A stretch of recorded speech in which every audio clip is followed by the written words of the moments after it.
Good evening, and thank you CII for having put through this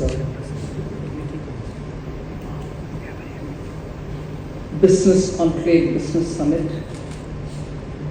Soon after the budget, I had a conversation with the CII requesting them to get me a feel of what the GCC world is going about and what exactly is the expectation on the ground.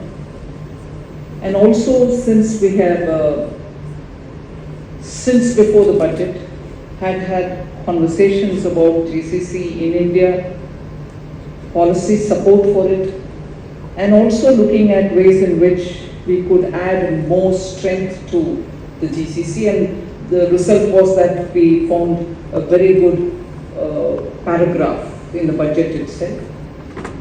Post that, I didn't want to lose the momentum, so the request was made, and I'm happy that I can see you spent a good day-long conversation on this. A crisp report has been given, but I certainly look forward to very quickly having the summary of what's come out of today, although I know there are two more that we're doing. One in Visakhapatnam and the other one which is going to be in Patna. So we wanted to ensure that we give opportunity for the stakeholders to talk about the GCC universe. I was of course pleasantly surprised when I was having my team tell me about the developments that in India since 1985 we've had GCCs. That was a strange factoid which came before me since 85. So since 85, when the world knew about PPOs, we still had something called GCC then. But then it took nearly 30 years, or even slightly more than that, to reach a number of 1,000 GCCs in India. So it was too slow to grow, or probably that's how it was evolving to reach the status of a GCC. But post reaching the 1,000 in say about 2015 to 2024, one more 1,000 got added to the number. So the rapidity with which GCC grew after 2015 is noteworthy. But post that, and post that is the time when we have to really set the pace as much as it is expected from those who want to come and set up GCCs in India. So for that, what are the concerns?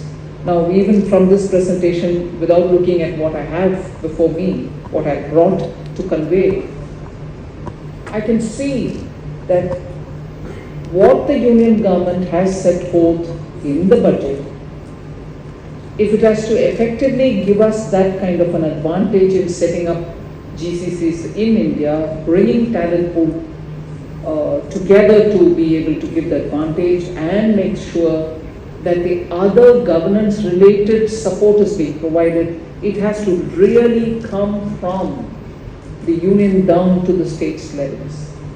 And that's where the suggestion which was briefly before us, that the governing mechanism will have to be now institutionalized and also made to literally keep running with this horse. So really, if the Governing Council, the Niti Aayog, other departments will all have to sit together and post that take to the states, and from the states even to the third tier. There's work there. So it's not just the tax. Yes, there is something about the tax as well, I'm not forgetting that. But there is something which we have to literally, in a way, lubricate the entire administrative and governing mechanism top down to make sure the same energy prevails everywhere and the same buzz really gives the facility for us to set up without much of a worry, where actually all over India the advantage is ready for everybody to capture. So if that is one of the things that you have come up with, I see that there's been a thorough discussion, and that's where you were able to put this structural requirement before us.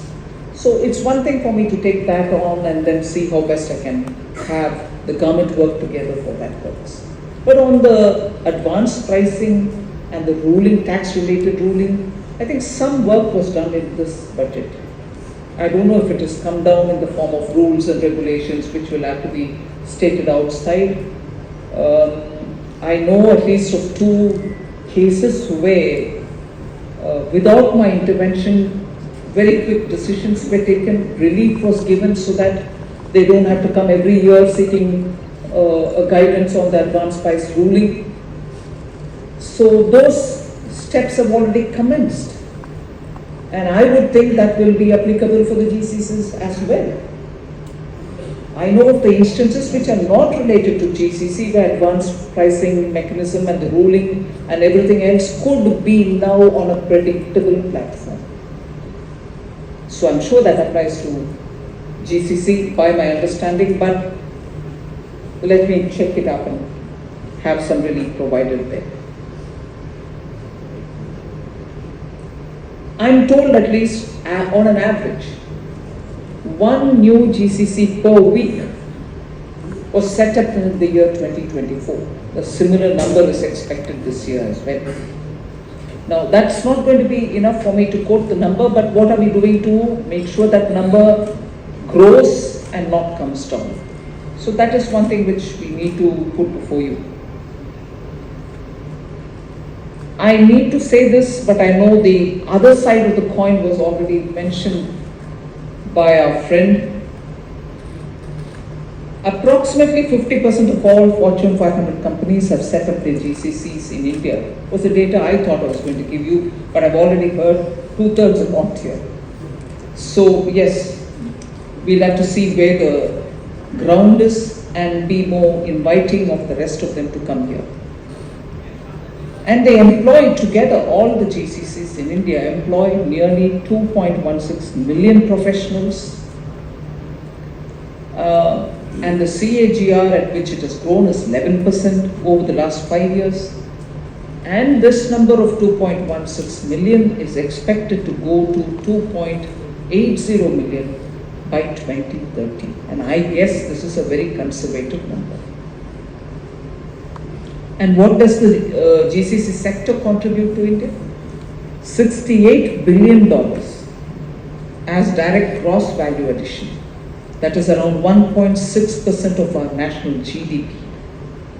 By 2030, the gross value addition from GCCs could potentially range between $150 billion to anywhere to $100 billion.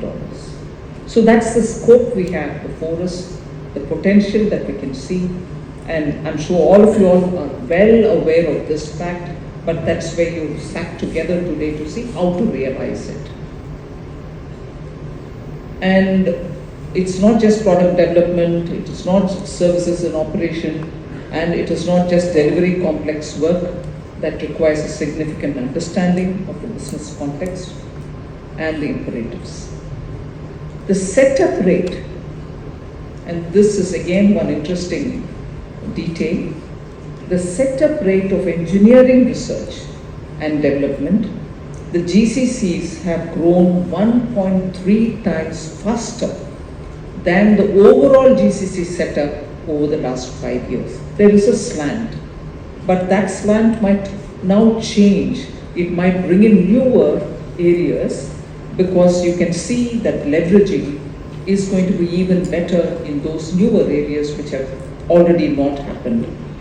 However, there is a clear shift towards high value added work in India, and that's something which you can't ignore. And what is the talent advantage we have at the moment? Again, something which you may be aware of. 28% of the global science and technology, the STEM people, 28% of the STEM workforce and 23% of the global software engineering talent are into the GCC. And 32% of the global GCC talent is currently based in India. And one point which Rajiv mentioned,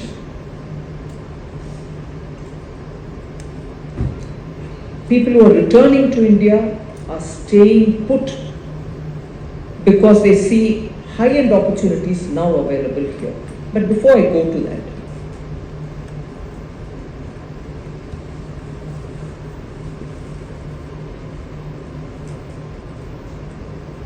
if 32% of the global GCC talent is currently based in India, the government has also set up institutions that which can feed into your requirement as GCCs. The last decade alone, 7 new IITs have been set up, 16 new triple ITs have been set up. As a result, you can get quality skilled people coming out, and the highest proportion, and I'm glad to say this point, while it shouldn't matter, but it should matter because India stands out in this area, and I would like this to be noticed. The highest proportion of female science, technology, engineering, mathematics graduates, STEM graduates, at 42.7%. That's the number of graduates, female graduates, coming in STEM. And it is important, and I'm happy, because there is approximately 35% female participation in the GCC workforce. A very important development which I will not miss, giving appreciation to the GCC that you've taken in that many number of female STEM qualified people. So our talent is more cost effective compared to the other countries. It is estimated that costs are 30 to 50% lesser in India than in the UK, than in the US, and than in Australia. So our cost itself is giving you that lead advantage. And the GCC ecosystem has matured sufficiently in the last decade, and it's moving beyond just execution. It's also becoming center of strategic leadership and transformation. So the nature of GCC, on which you had a lot of critics initially, saying, oh, back again, you're promoting India's talent to get into GCCs, which are only glorified BPOs. There's enough data and more, enough profile of GCC and more, with which people can now see that they are becoming centers of research and development and leadership, and also of innovation. So they are not BPOs. They are bringing in such talent, high-end research and innovation, and that's why this alignment with startups are happening. Otherwise, you wouldn't be aligning with startups which are constantly looking at their core activity of innovating, providing in situ solutions for festering problems like infrastructure, cost-effective innovations, and making sure that newer areas are being brought in, space technology, or looking at some of the rarest problems that India faces about maximum utilization of few resources that we have. And of course, bringing in innovation into our agriculture, food security, dependent on more efficient agriculture, and so on. So many GCCs now house high-end roles, including product managers, architects, data scientists, and global function heads. So a recent survey found that over 35% of transformation hubs in India report a strong presence of architects, demonstrating the growing complexity and global ownership of tech mandates. Global roles within India GCCs are expected to increase from 6,500 today to over 30,000 by 2030, supported by, of course, robust in-house training programs that nurture global-ready leadership. Now, again referring to one more survey, the Stanford AI Index 2024 says since 2016, India has the highest penetration of AI skills. So we are talking about alignment with startups, placing emphasis on research and development, innovation. Now, most often we've heard India, are you prepared for AI? Are you readying your youth for AI? Are you readying for a plan where AI takes over and your labor is going to go away? Are you readying for a situation where your youth will be AI ready? These questions are often posed to us. Now, this Stanford AI Index, which came out in 2024, tells you that since 2016, India has the highest penetration of AI skills. I don't want to gloat with this figure. I don't want to say, we've done it all. No. But the fact remains that the emphasis of the government to push for technology-related skilling, upskilling, and so on is showing an outcome. And AI talent concentration was also measured. AI talent concentration in India has grown 263% since 2016 and positioning the country as a major AI hub. And no wonder, not this budget, the earlier budgets as well. We had set up centers of excellence in AI, using AI for agriculture. There's one center somewhere in Haryana or Punjab. Using AI again for a center of excellence looking at health. AI for urban development, because we want future cities to be ready. So we, through the budget, made provisions to set up AI centers of excellence where focus will be given for studying on specific areas, bring in specialists in AI for those areas, bring user cases so that we can sandbox them, get them out so that it can be applicable, ready for the ground. This work has been going on for the last 3-4 years. We've also had a hub and spoke model where universities which are in some regions can depend on the, let us say, IIT or the Indian Institute of Sciences or such institutions and become pooling into that center for training or to go back and train more people in their own respective. So hub and spoke model has actually helped us. The UNDP's Human Development Index also underscores India's unique status on the global stage as a rising AI powerhouse. As of 2023, 20% of AI researchers in India choose to stay in the country. The point that I wanted Rajiv Memani to hear, which he also mentioned, that more people choose to be in India nowadays rather than go back. AI researchers, at least 20% of them choose to remain in the country, which is a big difference considering that in 2019, this number was 0. Most AI talented fellows would want to go away.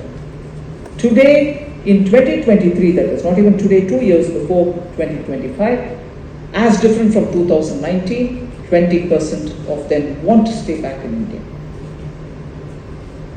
About the startup, you've given the details, so I don't want to spend more time on it. Fellowships are being given for full-time PhD scholars researching in AI in the top 50 NIRF ranked institutions. So we are promoting at the student level, at the university level, at the research scholar level. Funds are being given so that these scholars can do their PhDs in eminent institutions, 50 top NIRF ranked institutions. And to enhance accessibility, data and AI labs are being established in Tier 2 cities and Tier 3 cities with a Model India AI Data Lab already set up in the National Institute of Electronics and IT, which is in Delhi. A Model AI India AI Data Lab is set up in the National Institute of Electronics and IT in Delhi itself.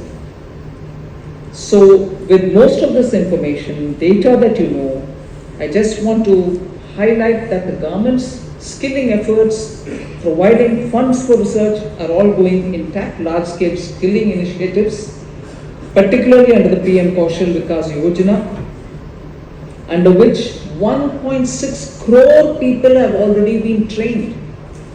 And otherwise, I don't think the Stanford ranking or the others would have included that the AI data pool or personal pool is widening in India. And these Kaushal Vikas Yojana scheme are being aligned with emerging industry needs. 200 plus new age skill courses have also been provided and approved under the National Council for Vocational Education and Training, and 29 new age courses have been introduced under the Craftsman Training Scheme in the ITIs. And the recent union budget, of course, has advanced this agenda through announcements such as setting up of 5 national centers of excellence for skilling and the launch of centrally sponsored scheme, upgradation of, this is a very important one because it actually takes it down to the states, to the level of districts, 1,000 industrial training institutes of India. We would have heard of ITIs. Many of us probably do not hold them in much of a regard. And I wouldn't blame any of us who think ITIs deliver nothing much. But today, ITIs, with the funding from the central government, are really investing in equipments which are needed for hands-on training for youth in AI. We fund them to get these equipments. Fund them to get scholars who can come and train them, experts, professionals who can train them in AI. So it's going down to the district level. And this is also monitored by the Prime Minister once in a month through the Pragati program, which he talks to the district administration saying, are you up to the budgetary announcement? Are you showing improvement? So great emphasis on taking it down to tier 2, tier 3 level so that skilled youth are going to be available. So this is a subject of futuristic opportunities, and I'm sure all of us have very valid concerns. We also have very valid thoughts about how India can benefit from it. As I said, I'll be very keen to know the developments of this and the outcome of this kind of a discussion. I would urge the industry to see the prospects which lie in tier 2 and tier 3. And particularly, I'm very happy that GIFT is being represented here. GIFT City has played a lot in terms of bringing STEM education, particularly for the financial sector related education. And it opens up opportunities for GCC to be established in GIFT because the taxation and other things are all very conducive. They have been under a single regulator where you don't have to run between RBI and SEBI and IRDAI or PFRDA. All of them are sitting in one place in GIFT. So I'm glad that they are here. They can speak for their cause. So the national framework was also announced. There's a lot of work to do. Equally, there's great opportunity for us. So together with all your heads put together, we'll be able to get some concrete steps on which I assure you the best of attention will be given by the Government of India. We wish to take this forward with all your support. India should not lose this advantage that it has. So without wasting more time, we should just get going, whether it is taxation, whether it is legislative support, whether it's state administration. We shall ensure that all of us are going to be in this together. Thank you.